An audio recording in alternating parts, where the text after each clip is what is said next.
Funding for this edition of Think Tank with Steve Adubato has been provided by the Turrell Fund, supporting Reimagine Childcare, Investors Bank, Horizon Blue Cross Blue Shield of New Jersey, here when you need us most, now and always. Summit Health, a provider of primary, specialty, and urgent care. The Robert Wood Johnson Foundation, Johnson & Johnson, the Healthcare Foundation of New Jersey, United Airlines, and by the Adler Aphasia Center. Promotional support provided by NorthJersey.com and Local IQ, part of the USA Today network, and by CIANJ and Commerce Magazine.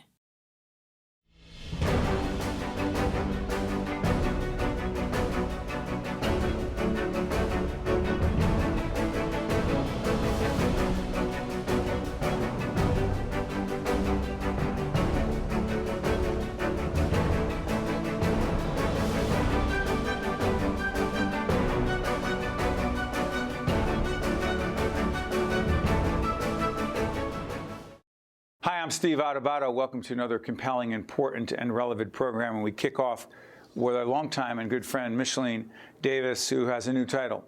She is the president and CEO of National Medical Fellowships. Good to see you, Michellene. Great to be here, Steve. Tell everyone what the National Medical Fellowships is all about and why it matters now more than ever. Oh, my goodness. Thank you for the question.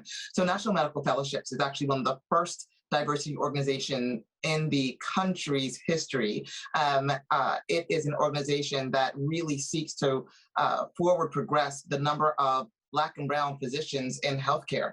More than that, we are looking to ensure that they're going into healthcare leadership now. It's more important than ever because, as we have seen, the structural inequities that lie in this society have really presented unique vulnerabilities for our communities. And so what we know, what science has told us, what evidence has presented is the fact that healthcare disparities are actually pushed back as a result of having more Black and Brown physicians, in particular of those with high cultural competence. And so that is why NMF is here, in order to ensure that communities are healthy and well long after tomorrow.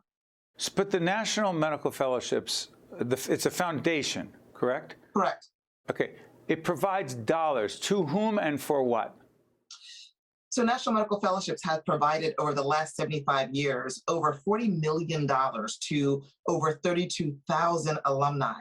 So our alumni are individuals who have been in medical school and are from non-traditional backgrounds, meaning those individuals of color who are from underrepresented communities in medicine. And it is the exact reason and why we actually see so many minority physicians right now practicing in medicine, and it is the investment that we need for the future.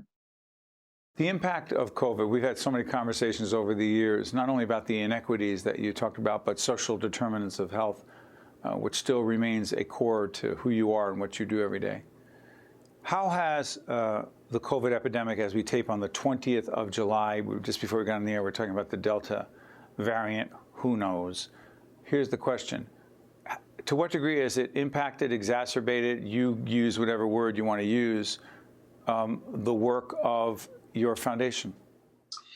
Well, I will tell you, it has made it more relevant than ever before. You know, we already know about the historical inequities that have really created and what wound up being the perfect storm of society in order for COVID-19 to really ravage the most vulnerable communities. However, one of the things that folks are missing is the fact that of the 3,600 healthcare workers who were wiped out as a result of COVID, in a report released in April of 2021, 2/3 of them were Black and Brown. So not only are we not as prominently in the profession as we need in order to push back against healthcare disparities prior to the pandemic, but as a result of the pandemic, we literally have lost an entire generation of healthcare clinicians that we had gained. It is exactly the reason why I came to National Medical Fellowships. It is because simply issuing a statement or ensuring that there's a celebration of Juneteenth, while incredibly important, is not enough. I really had to make certain that I was rolling up my sleeves and and pushing forward the needle on health equity. And that, my friend, is exactly what National Medical Fellowships has been doing quietly for 75 years. It is time for us to be a hidden figure no more. To what degree can the foundation and the physicians that you are training for today and beyond impact the degree of vaccine resistance that exists right now and moving forward in Black and brown communities that is also just as devastating? Steve, I love that you asked the question. It's evidence that A, you've done your homework, and B, you certainly get it. You know that the hesitancy— Trying to get it. You get it, my friend.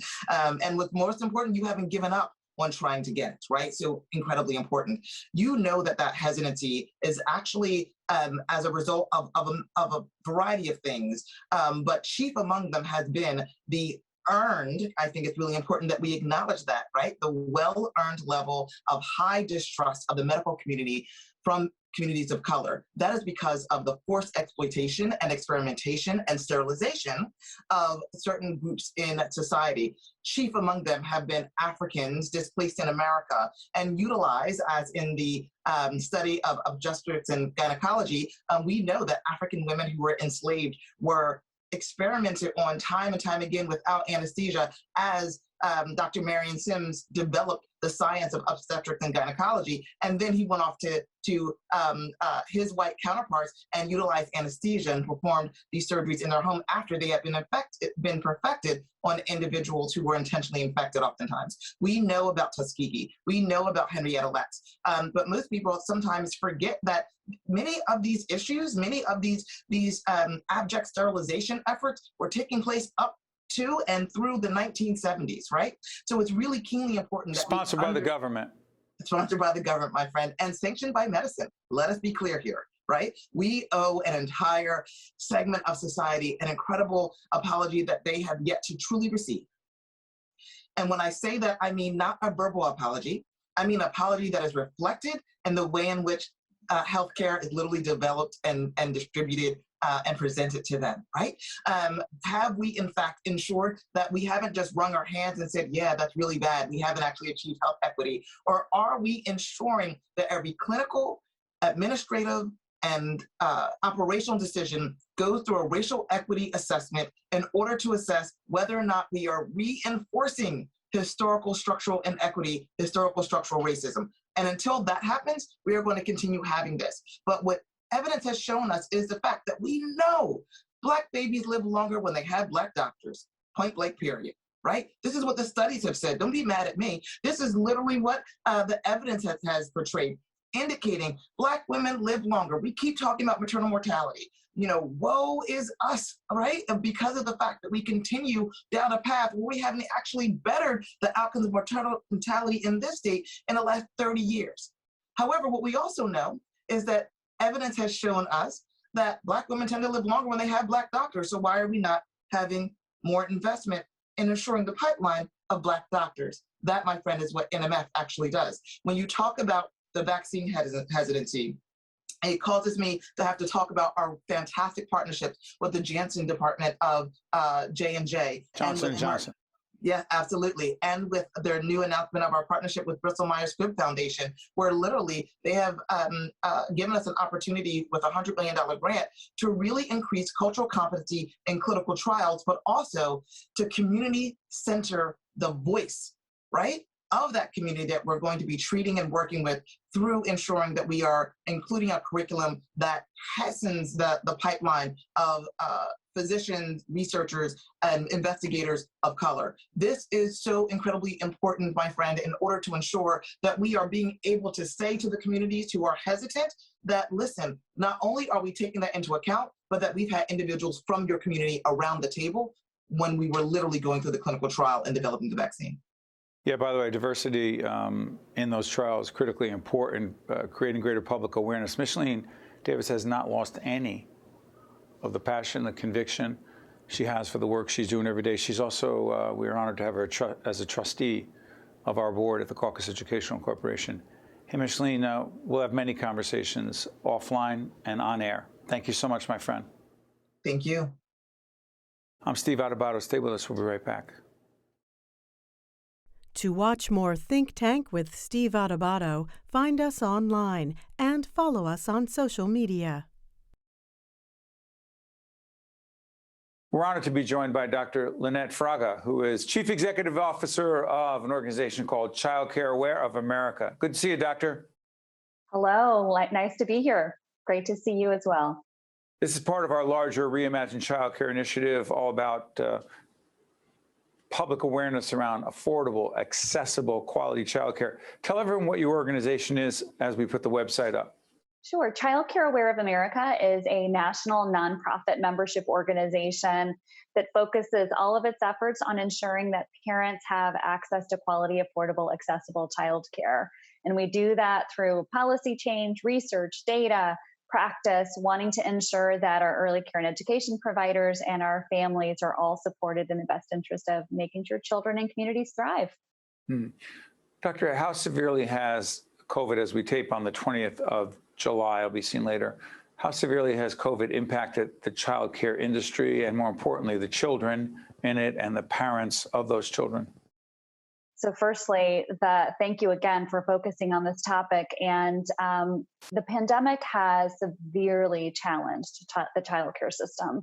Let's be clear, prior to the pandemic, the childcare system was certainly definitely fractured, if not at the breaking point. And through the pandemic, because of the challenges that we all seen globally, it's really created a crisis.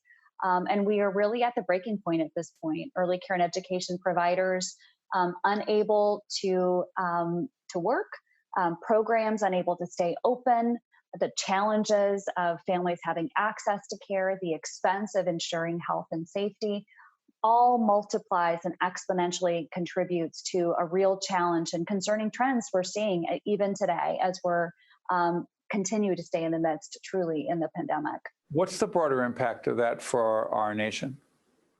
Fewfold. Firstly, we have been saying since the beginning of the pandemic, no child care, no recovery. If families don't have access to childcare, they can't go back to work.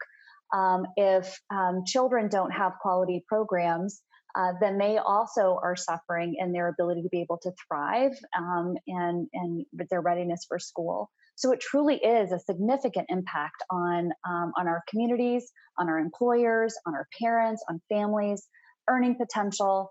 For example, 1 in 5 parents have shared that that disruptions in childcare, disruptions in in-person schooling have either decreased their hours significantly or have created the inability for them to actually be able to return to work. That is severe, not only for the individual parents, but for the families and their ability to be able to support their own households. It's really a challenge. But Doctor, the impact has not been felt evenly across the board. It's been felt disproportionately. And some people may be tired of hearing about it, but we're not tired of talking about it because it's horrific and it's embarrassing. Talk about it. It is disproportionate. There, again, have been existing disparities, not only for the ability for families to access care. We're talking about care that is expensive, that many families are unable to access it. For many families, for example, for single parents, it could be upwards of 50% of your income in order to pay for care. Then layer on that early childhood educators themselves only make, for example, $12-ish an hour as a median income nationally. That is hardly a living wage. Then you speak into the fact that there is that disproportionately women of color, 40% of the early care and education workforce are women of color.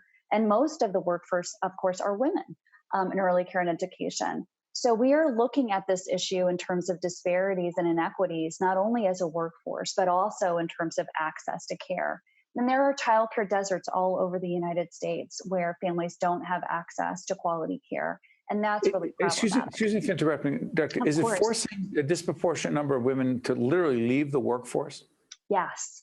So what we've seen in 2020 is 2 million women have left the workforce.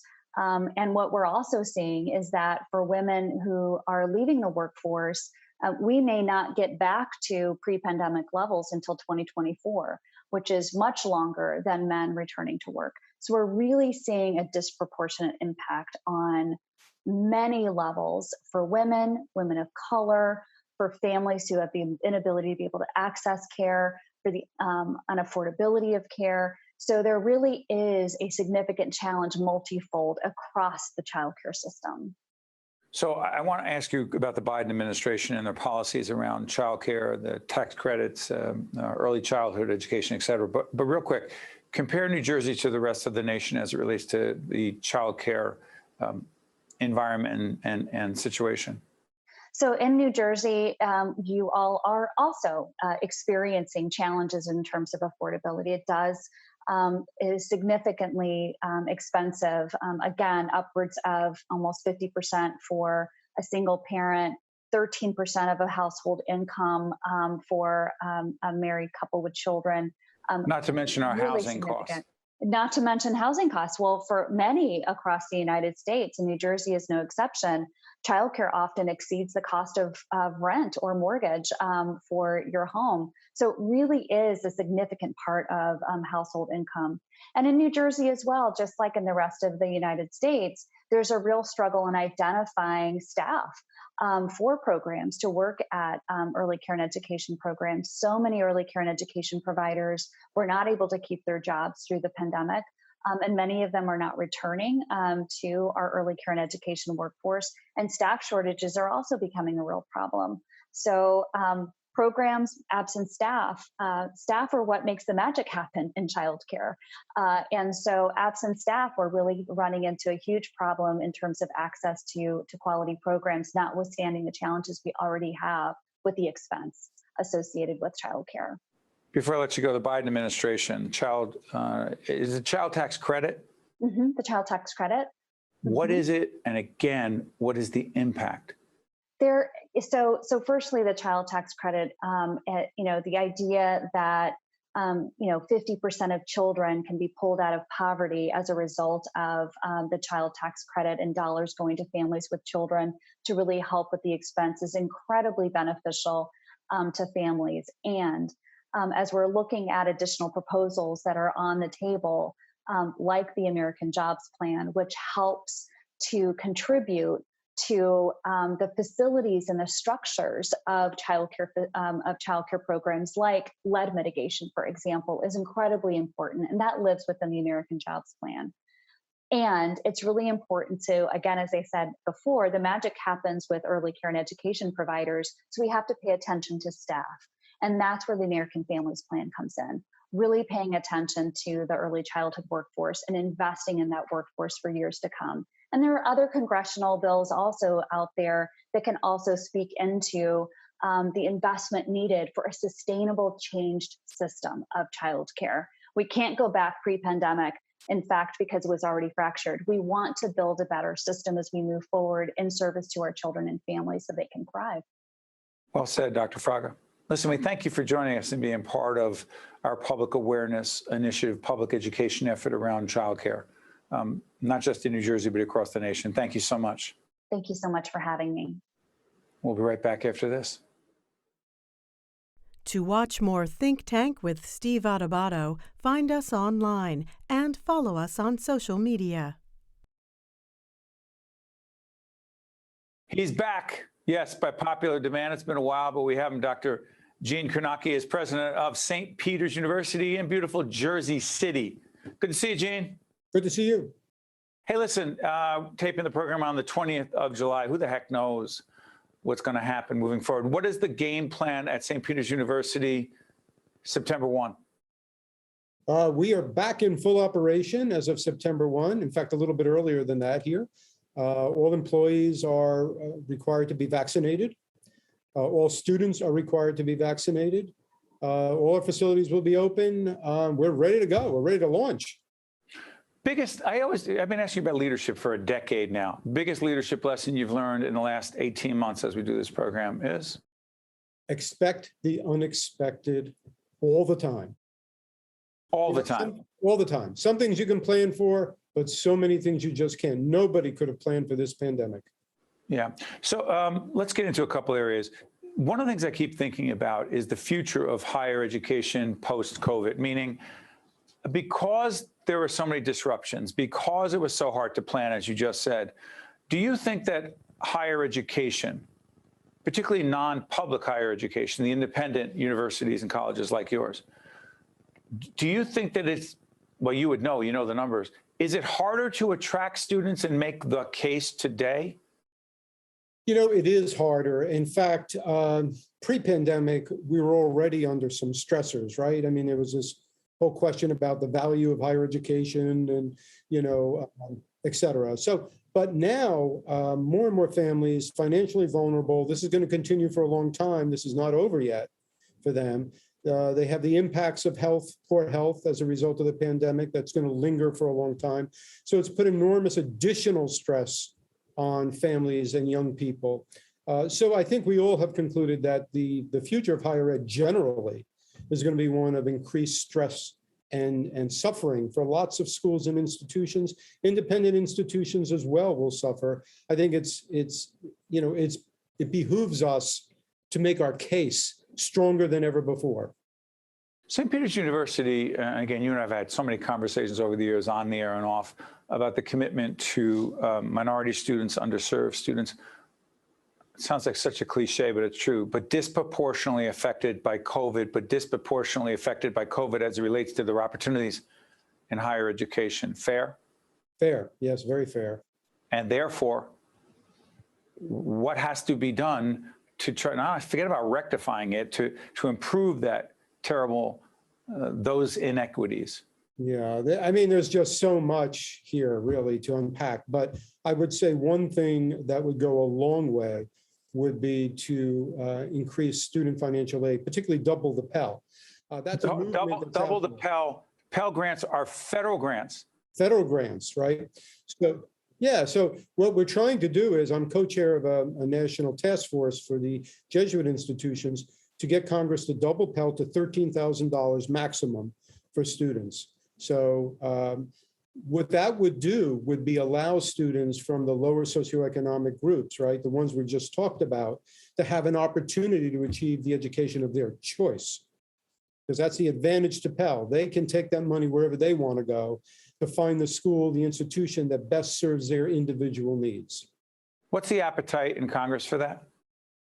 You know, I think it's growing. It's going to be a heavy lift, and we may not get it all done in 1 year.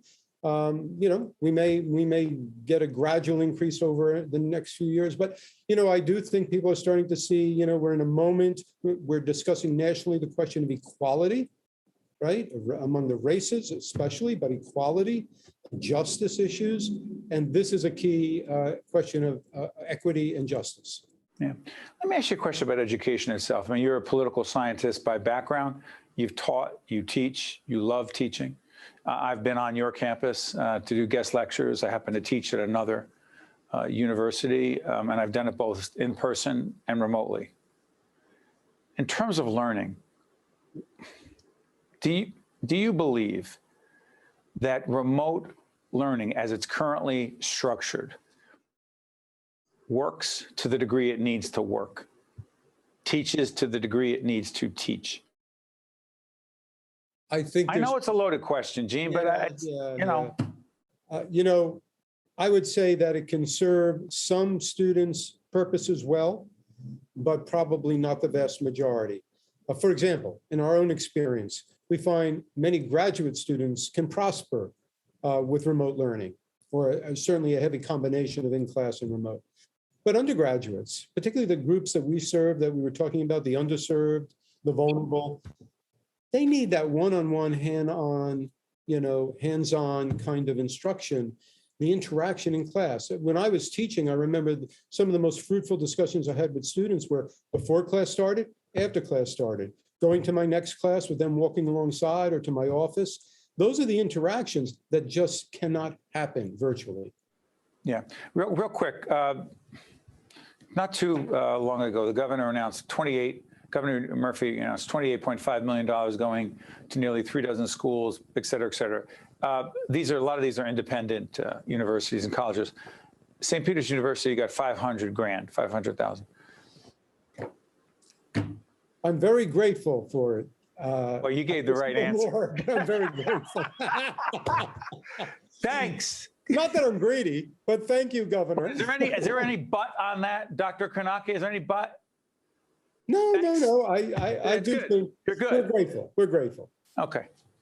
Just to be clear. By the way, you should check out steveadubato.org and listen to the other university and college presidents offer their perspective on public funding of universities and colleges. Hey, Gene, listen. You didn't ask me that question, though. What other people got? I'm going to lay off that one. Eugene Cornacchia is Dr. Eugene Cornacchia is the president of St. Peter's University in beautiful Jersey City, New Jersey. Gene, as always, it's been a pleasure. It will not be this long again before we have you on talking about a whole range of issues. And we wish you and the family at St. Peter's University all the best. Thank you, Steve. I'm Steve Adubato. Thank you so much for watching, and we'll see you next time. Think Tank with Steve Adubato has been a production of the Caucus Educational Corporation. Funding has been provided by the Turrell Fund, supporting Reimagine Childcare. Investors Bank. Horizon Blue Cross Blue Shield of New Jersey. Summit Health. The Robert Wood Johnson Foundation. Johnson & Johnson. The Healthcare Foundation of New Jersey. United Airlines. And by the Adler Aphasia Center. Promotional support provided by NorthJersey.com and Local IQ, part of the USA Today network. And by CIANJ and Commerce Magazine. Hi, I'm Governor Tom Kean. A dear friend of mine had aphasia, which is a language disorder that occurs from a brain injury or a stroke. It robs a person's ability to communicate, but it doesn't affect their intellect. Programs and services offered at the Adler Aphasia Center helped to improve my friend's communication skills, as well as her self-confidence and quality of life. Most importantly, she was among people who understood her. If you or a loved one has been diagnosed with aphasia, there is hope.